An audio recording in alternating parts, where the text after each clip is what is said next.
Planning रायजो राजाफ्रा गाव गावसोरनो ग्राम सभानि गेजेरजों मा नांगौ नाङा बुंथिनानै फोरमायनानै समस्याफोरखौ बुंनानै लानो हायो। बेखायनो जों दा बे ग्राम सभाखौ बिराद गुरुत्व होदों। सिगाङावथ' जों बयबो मिथिगौ बे बबे गामियाव मा हमदों हमा रावबो मिथिया। बिसिडिसिनि चेयारमेन मेम्बार सासे सानैल' मिथियो। खामानि मावनायाबो बेनो, खामानि मावनायाबो अपेन जाया, राजुहुआ जाया। सासे सानै मानसिफ्रा सोर मावो। दाथ' अपेन, बबे गामियाव मा फैदों फैयाखै अपेन दा। दहाय न'नि बाथ्रा बुंदों, न'नि बाथ्रा बुंदों एइबार अन्थाइ बिल बिसिडिसियाव एसे खम जादों दे। एसे खमा जादों। बे खम जानायनि खारना जाहैबाय मा इन्जिनियार आरो जिआरएसफोरनि एसे भुल जादों, एसे भुल जादों। माने बिथांमोनहा बै इक'नमिक सेन्सास ना होमबा न'खर न'खर फट' खेबनानै जे लांदों बेखौ बोरै बोरै रेकर्ड खालामनाया बोरै बोरै थालांखो एसे खम जादों। नाथाय आङो मैया दाहुलिगुरियाव आं न'आ गायसनदों आवास प्लास। आं सोंदों एइबार आवास प्लासाव बेसेबां फैखो? आवास प्लासावनो 702 मानसिया 702 मानसिया आवास प्लासावनो मोनदों। खासा हाउसआव बेसेबां मोनखो होननानै सोंबाय आङो। 350 आरो 700 सानदों नों दाना बेसेबां जाखो? 1000 ना होमबा 1052ता बे दाहुलिगुरि बिसिडिसिनि सिङाव 1052 जन मानसिया न'आ मोनबाय। मैया आं गायसनदों। अब्ला सानदो नोङो मोनसे गामियाव 80 घर 90 घर साननाय जायोबाबो 12-13तासो गामिया एबार न'आ मोनजोब्बाय नङा होमबा? दा अन्थाइ बिलाव बेसेबां गामि दं सानदो। अन्थाइ बिला एसे भुल जादों, एसे थालांदों होनबाय आङो। दा जुदि बिदि मोनलांबाय थायोबा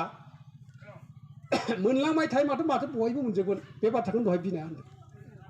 नाथाय साख्रि गोनांफ्रा मोननाय नङा। आङो बनरगाव बिसिडिसिखौ आं बुंनोसै। बनरगाव बिसिडिसियावबो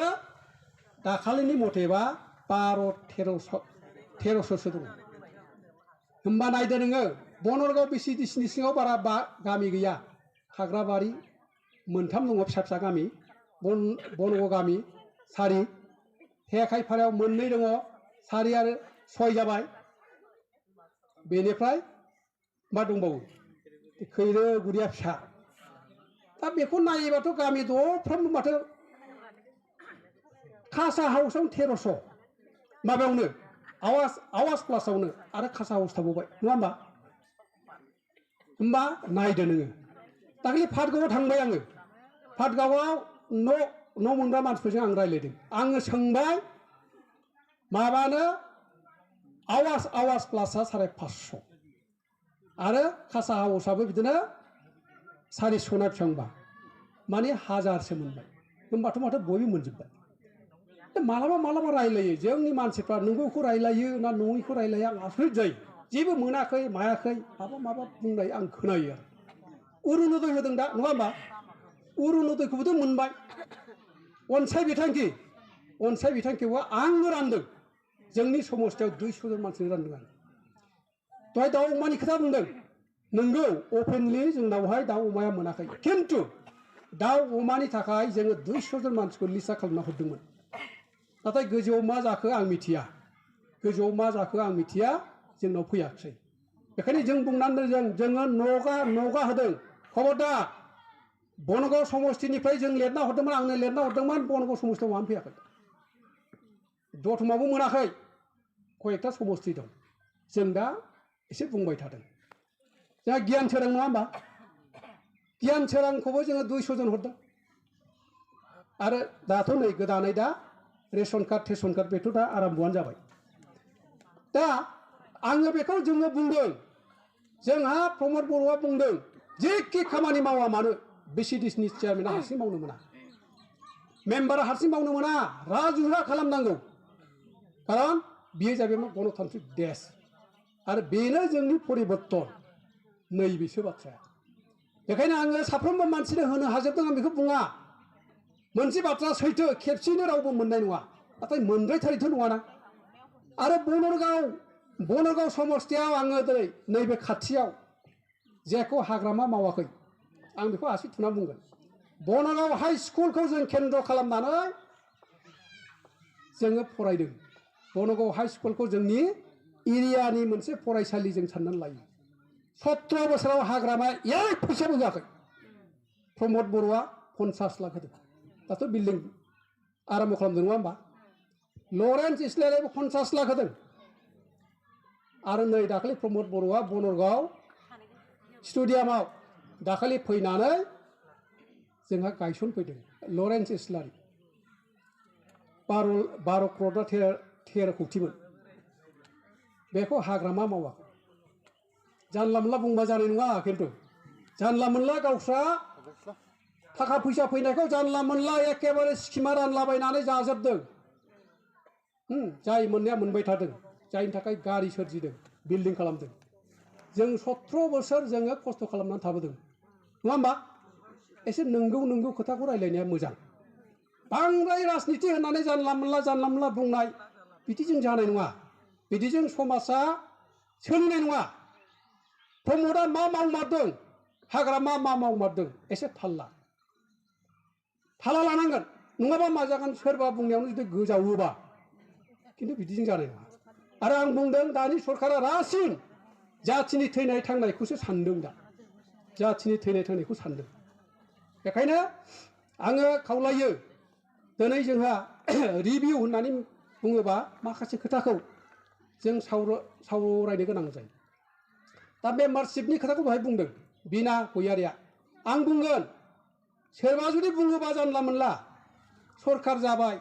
मानो मेम्बारशिप लाबावनांगौ मानो फैसा लानांगौ बिदि नङा मोनफ्रोमबो दल संगठनानो मोनसे सिस्टेम थायो डिसिप्लिन थायो जोंना जाहैबाय मा जोंना नैबेयो मेम्बारशिप ड्राइभआ जाहैबाय मोनसे सेन्सास जे बानुगावआवहाय इउपिपिएलआव साबसे दंमारो इउपिपिएलखौ साबसिन मोजां मोनमारो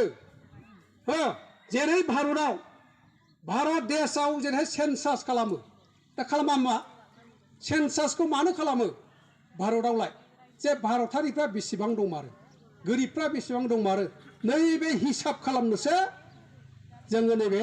मेम्बारशिपखौ खालामदों थाखाया जोंनि थाखाय गिदिर खोथा नङा नाथाय मिनिमाम माबा मोनसे डिसिप्लिननि थाखाय बेखौ लानांगोन होननानै दा आङो बेखायनो बुंदों प्राइमारिखौबो बुंदों ब्लकखौनो बुंदों आंबो मोनसे समाव दतमा समस्थिनि इनचार्जमोन आंबो माने मेम्बारशिप ड्राइभनि आं बे बाथ्राखौनो बुंदों जे सेन्साससो बियो जोङो नैबे सेन्सासनि गेजेरजों मेम्बारशिप ड्राइभनि गेजेरजों जों मिथिगोन जे बानुगावआव साबसे लाखो जाय लागोन जों बेखौसो जोंनि कर्मि होननानै जोङो साननानै लागोन खारन नोंथांनि बे मेम्बारशिप लानाया लोगोनो आंनि सिफियाव थाया नैबे माबा कुपना आंनि सिफियाव थाया सेन्ट्रेलाव थांगोन कम्पिउटाराव हाबनानै थागोन जे बानुगाव इउपिपिएलनि मेम्बारफ्रा एथ'जन बेजोंनो जों हिसाब मोनगोन जे बेवहाय जोंनि पार्टिया बेसेबां गोहोम दं गैया आरो बहाबा जुदि गैयाबा जोंनि पार्टियाव बोरै लाबोनो बिनि खायदा कौशल बिनि मेडिसिन टेब्लेटखौ बोरै होनांगौ जों होगोन नङा होमबा आरो जुदि बिदि हिसाब खालामनो हायाबा लाम साम जुदि जों पार्टि खालामोबा जों जेनबाय थागोन आगोलाव जेननायनि खारनाबो बेनो आंथ' खुनु जों सानाखै आं जेनगोन हिसाबावबो सानबाय माने 5-6 हाजारसो बाराव देरहानानै दं मानसिफोरनि जोंनि प्राइमारि कमिटिनि दाहाथा होनाय मथेबा नाथाय दाहाथाया थिग जायाखै मालाबा सोरबा नांगोलनि मानसिया सोरबा बबेबा पार्टिनि मानसिफ्रा बे धौखौ नुनानै लामा सामा जोंनि मानसिफोरनि सिगाङाव बुंदों आंबो एबार होसिगोनलै भटआ आंबो दंलै दे होननानै बुंनायखौनो जोंनि मानसिया नंगौ साननानै बास लिरनानै लादों नङा होमबा बे लिरनानै लादों बाथ्रा बुंनायखौनो लानानै लिरनानै लादों बे मथैनो जों बुंबाय जों देरहासिगोन नाथाय थाङै जेनबाय नङा होमबा दा जों जुदि पार्टि खालामनांगौबा पारफेक्ट जानांगोन गासिबो थिग जानांगोन बारा गुलाय गुजाय बारा गोनो गोथो बा जोङो बिदि लाम सामजों जोङो पार्टि खालामनो हाया बेखायनो नैबे जिनिसा जानांगौ आङो बुंगोन हागौ माने एक खस थाखाखौनो ला जोंनो गभर्नमेन्टनो फैसा नाङा बिटिआर गभर्नमेन्टनो फैसा नाङा जोंनो मानसिसो नांगौ पिपुल्स रायजो राजाखौ नांगौ खारन जोंनि हान्जाया जाहैबाय मा रायजो राजानि हान्जा नङा होमबा रावखौबो गारनानै जोङो पार्टि खालामनो सानाखै दिनै मोनसे समाव माबा मोनसे परिबेसजों सोरबा बिपिएफआव थानो हागौ कंग्रेसआव थानो हागौ बिजेपिआवबो दं दा सोरबा सोरबा जोङो उद्धार गोसोजों बुंगोन जोङो रावखौबो माना खालामा फैयोबा जोङो सन्मान सहकारै जोङो बरायगोन दिनै जों जायखौ बरायदों नङा होमबा दिनै जों जायखौ बरायदों जों बिदिनो बरायगोन आरो जोंनि खामानि मावनायनि बेलायाव सोरबा नांगोलनि गोदानसो फुरानासो होननानै जों बिदि बासखा खालामा जोङो आङो नैबे माबायावबो बुंदों अरुण'दयावबो बुंदों बबेबा गामियाव मा जादों जाया आं मिथिया आं होनदों अरुण'दयावबो हागौ मानि जिनियन मानसिबो हो नांगोल जुंगालखौ बासिनो मोना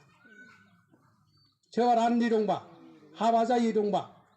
होनांगौ गैयै मानसि दंबा होनांगौ होननानै आं बुंदों मोनसे उद्धार गोसोजोंसो जोङो राजनिति खालामनांगौ आरो राजनितिया रावनिबो थाखाय नङा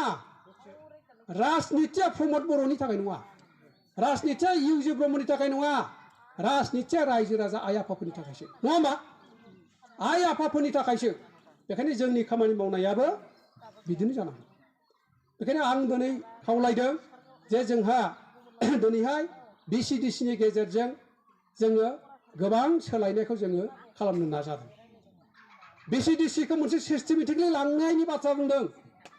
दिनैहाय बिसिडिसिआव दिनैहाय कम्पिउटार हरदों जोंनिया आरो मोनसे सर्सा जाबाय थादों दाबो जायाखै सेक्रेटारि एपइन्टमेन्ट होनायनि बाथ्राया सिगाङाव रायलायबाय थादोंमोन नाथाय माखासे परिबेसा खाबु होआखै नै दाखालि एसे जेनेबा नलेज फेस्टिभेलाव एसे रायखांलायनाय जादों ना होमबा हयथ' मोनसे समाव जागोन बिसिडिसि अफिसाव जेरक्स मेसिन हरबाय दा नङा होमबा चेयार टेबोल माइक माबा माबि सिस्टेमेटिकलि लांनो नागिरदों नाथाय प्रमद बर'आ समखौ मोनाखै जों बेखौबो बुजिनांगोन 6 मासआथ' कर'ना भाइरासाव सेस नङा होमबा 6 मासआथ' हाग्रामानि गुलाय गुजाय बिटिसि अफिसाव फाइलफ्रानो थिग गैया बिग गैया जायनि थाखाय प्रमद बर'आ दाख्लै बुंदों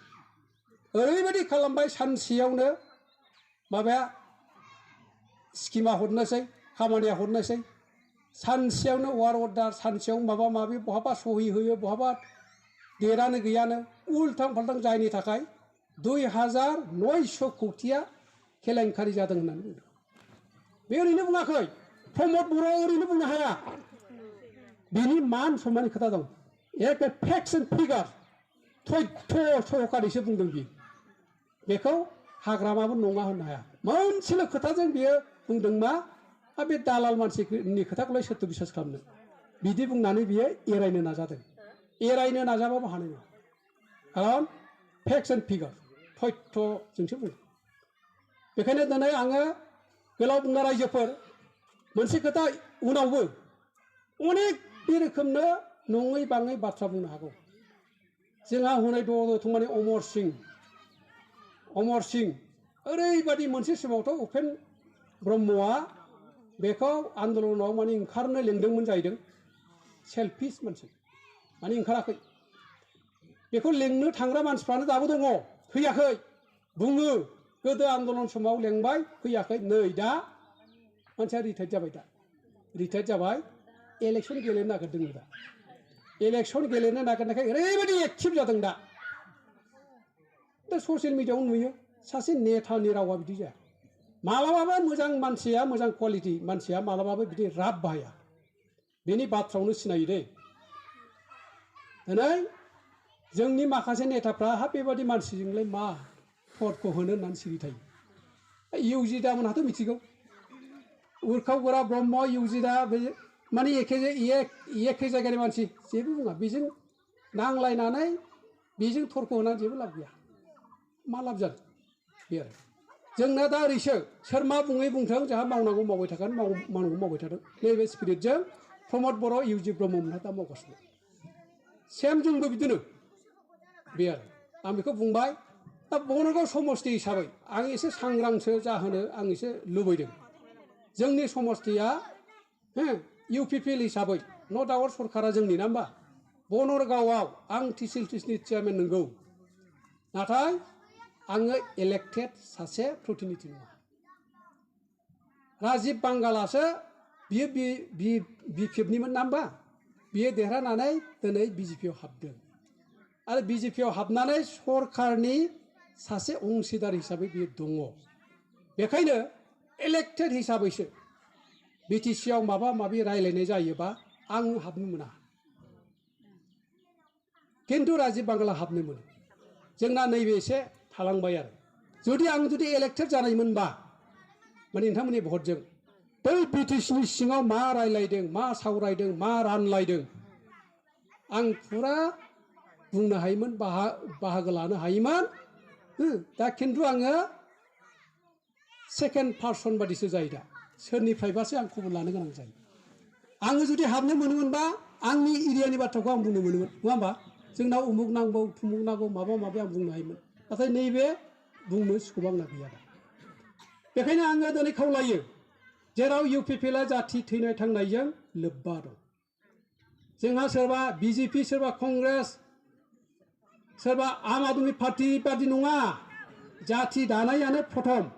जाथि दानायखौसो केन्द्र खालामनानै जोंनि इउपिपिएलआ जोनोम जादोंखाय आं दिनैबो खावलायगोन बेहाय जेखिनि माने बेहाय माने नुजादों निस्सय नोंथांमोनानो गामिखौ दैदेनो जे नोंथांमोनहा जोंनि कर्मि नेता नोंथांमोननि गेजेरजों जाहाथे जोंनि गामिनि रायजो राजाफ्रा सांग्रां जायो आं बेखौसो खावलायो जे जोङो दा सिङाव मा खालामदों जोंबो गोजोनाखै बिजेपिजों ज' सरकार दानांनायाव जोंबो गोजोनाखै बेखायनो मोनसे टारगेट 2025आव इउपिपिएलआ हारसिङै सरकार दानायनि जा मोनसे सिमां दङ आरो जों दा नुयो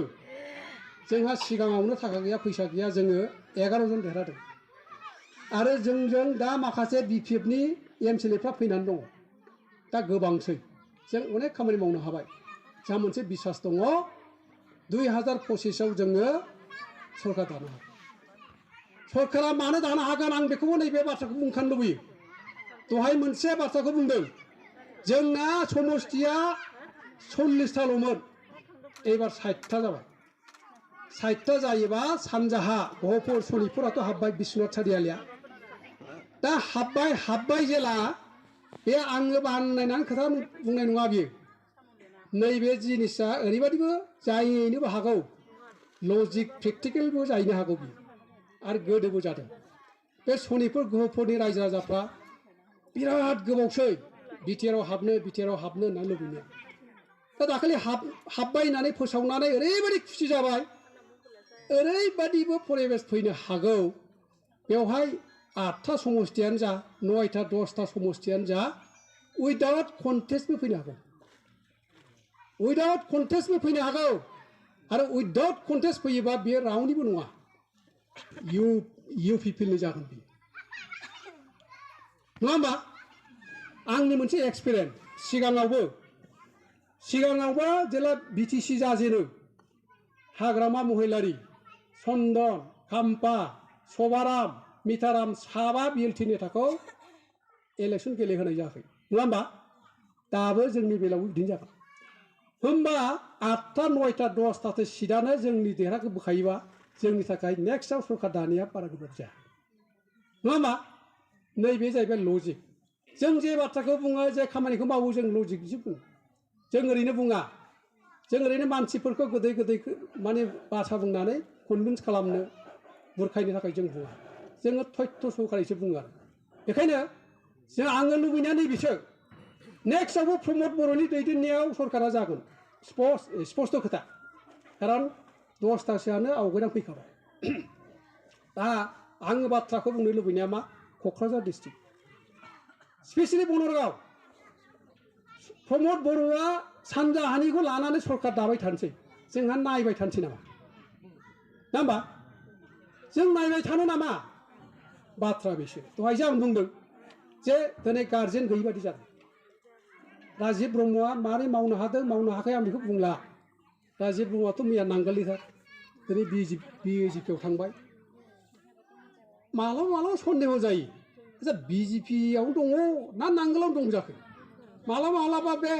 आखल दावल बेजों थांनाय मानसिफोरखौ ओरै थांहां फैनायखौ थांलाय फैलाय खालामनायखौ नायोबा मालाबा सन्देह जायो नै दाखालि गंसेगाव जालायबाय ना होमबा बिपिएफनि जिल्लानि मोनसे मिटिं जालायबाय खबरा लाबाय आङो गासिबो राजिब बांगालजों खारफानाय मानसिफ्रानो बे मिटिंनि जगारखौ खालामदों होमबालाय बहाथो बिजेपि जाखो नङा होमबा बिदि मोनसे कुइसन जायो आरो बेखायनो नैबेखौ जोंहा नायजोबनांगौ बिजेपिखौ गाज्रि मोननाय खोथा नङा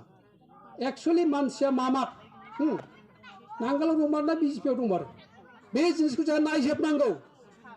अबजार्भ खालामनांगौ आरो अबजार्भआ मानो खालामनांगौ नोङो जुदि माबा मोनसे खामानि मावनोब्ला नोङो लाम सानजों जाया आच्छा बियो बिजेपि जामारखो ना नांगोल जामारखो बेखौ नोंहा हिसाब खालामनानै अंक'आ खालामनांगौ नङाबा नों जुदि आन्दाज गैयाबा नोंनि अंक'आ भुल जागोन जेराव जोङो थांनाय समाव जेनदों ना होमबा आङो नेक्स्टआव केन्डिडेटआ जायखि जाया मानो केन्डिडेटआ जायखि जाया मानो जोंना 2025आव बनगाव समस्थिया देरहानांगौ आं बेखौ लुबैयो नङाबा जों थालांगोन जोंहा मोनसे सिमां दंमोन जों जुदि देरहायोब्ला अनेक खामानि मावनाय मोनसे प्लेनिं दंमोन दाबो बे प्लेनिंआ जोबाखै जोङोथ' रायज्लायबाय थादोंसै जोंहा डिसि अफिसखौबो हरै टाउनाव जायगाखौ नागिरबा मोनला मोनसे जायगाखौ नायबाय थादों जानोबो हागौ जाबो जानो हागौ दा माखासे डेभेलपमेन्टेल खामानिफोरखौ जुदि मावनांगौ जायोबा मानसिनि दरखार जायो नङा होमबा मानसि नांगौ जायो बेखायनो आं दहाय फंसे बाथ्राजों बुंनाया बेनो आङो सिङाव हाबनो मोनादों सिङाव हाबनो मोननायबा अनेक কিছু रायनो हायो दा बेखौ खालामनायाथ' आङो खालामनानै लायोबाथ' जायाना खामानि मावनो रायजो राजाफ्रा मोनसे परिबेस खालामना होनांगौ बे आरो उनाव जायखि टिकेट मोना मानो जों देरहाहोनानै जोङो जोंनि जे मोनसे बिटिआरनि प्रमद बर'नि जा मोनसे सिमां जों बेखौ जाफुंहोनायजों लोगोसे जोंनि एरियाखौबो जेरैखि जाया दावगानायनि फारसे जों खामानि मावनांगोन दा बेखायनो आङो गोलाव बुंला जोंहा आं एसे बुंबावगोन बिसिडिसि अफिसखौबो जोङो सिगाङाव खिन्थु जायाखै दे प्रमद बर'नि सिमां बियो मडेल बिसिडिसि अफिसखौ जों दा जोंनाव गासै बिसिडिसिआ 12टा दं गंब्रै बिसिडिसि मडेल बिसिडिसि अफिसखौ जों दा मोनबाय दाखालि बनगाव गायसनदों आंनो गायसनदों पाटगावआवहाय लरेन्स इस्लारि गायसनदों जाहारबारिनि अगुरियाव लरेन्स इस्लारि गायसनदों आरो दाउलिगुरियाव दङ आरो जोंहा आइसिडि सेन्टारखौबो मोनफ्रोमबो आइसिडि सेन्टारखौबो जों खालामदों जेरै नोंथांमोननि जायगायावहाय जोंना प्रमद बर'आनो फैदों नङा होमबा प्रमद बर'आनो फैदों बेखायनो जोंना आङो दहाय होननाया बेसो जोंना बे व्यक्तिगत मानसिनो 5 लाख 10 लाख होनानै खामानि मावहोनायल' नङा जे खामानिखौ मावोबा रायजो राजा उपभग खालामनो हायो बे नाथाय बिदि होननानै व्यक्तिगत मानसिफोरखौ नायनाय नङा बे नङा नायलांगोन बेखौबो नाथाय प्रायरिटि बेसिसैसो दा जों मावदों आं गोबां बुंला आरो नेक्स्ट मिटिं दंबावो दा जायखिजाया दिनैनि नैबे रिभिउ जे मिटिङा बेनो जोंहा एसे रायज्लायनो गोनां जायो ओमफ्राय मोनसे जिनिसखौ आं बुंलांगोन माने नोंथांमोनहा मेम्बारशिपखौ लानांगोन मेम्बारशिप लायोबा खामानि मावनायाव माने नोंथांनि थाखायनो आंसो सिनायनोसै प्रमद बर'आथ' सिनायाना नङा होमबा प्रमद बर'आथ' नोंथांमोनखौ सिनाया मा खालामनांगोन नोंथाङा जुदि कुपन दङबा जोंनि हान्जानि मेम्बारशिप लायोबा सहा खालामबानो जाबाय नङा होमबा आरो बियो पार्टियाव सोलियो आरो जोंहाबो जुदि बेखौ लानाय जायाबा जोंनि मानसियाथ' खुगा बबाबाव सोरबा नांगोलनि सोरनाबा खिन्थु देवानि बिसोरसो थांनानै आराम आं ओरै इउ पिपिएल नेता आं ओरै मावदोंमोन आं ओरै भट होदों होननानै बिसोरो जेब्ला बुंगोन नङा नाथाय नैबे जिनिसखौ जुदि मावोबा बिथांमोनहा टिकेटखौ लायाबाथ' बुंनो हायाना नङा होमबा अनेक खोथा दं दा बेखौ आङो गुदि खिथा बुंनो थांला मिथिबाय दा बेखायनो नैबे कुपनखौ लानांगोन मेम्बारशिपखौ लानांगोन आरो आं गोलाव बुंला बेहायबो जागासिनो दङ गथिखे दिनैनि बे रिभिउ मेलावहाय जा आङो बुंनो गोनां अनेक बुंनांगौ दंमोन आं बेखिनिखौनो बुंबाय आरो नोंथांमोनखौ खावलायबाय आङो जे नोंथांमोना हागौमानि जों बुंनाय बाथ्राफोरखौ न'आव थांनानै बुंनानै हो नङाबा जानला मोनला बिसोर जेबो मिथिया बे ससियेल मिडियायाव मबाइलाव नुनायखौ लानानै बुंगोन मालाबा जोंहा सिरि थागोन सिरि थानाय माने नोंगौ होननाय जायो नङा होमबा काउन्टार होनांगोन नों बे नङै बाथ्राफोरखौ मानिनानै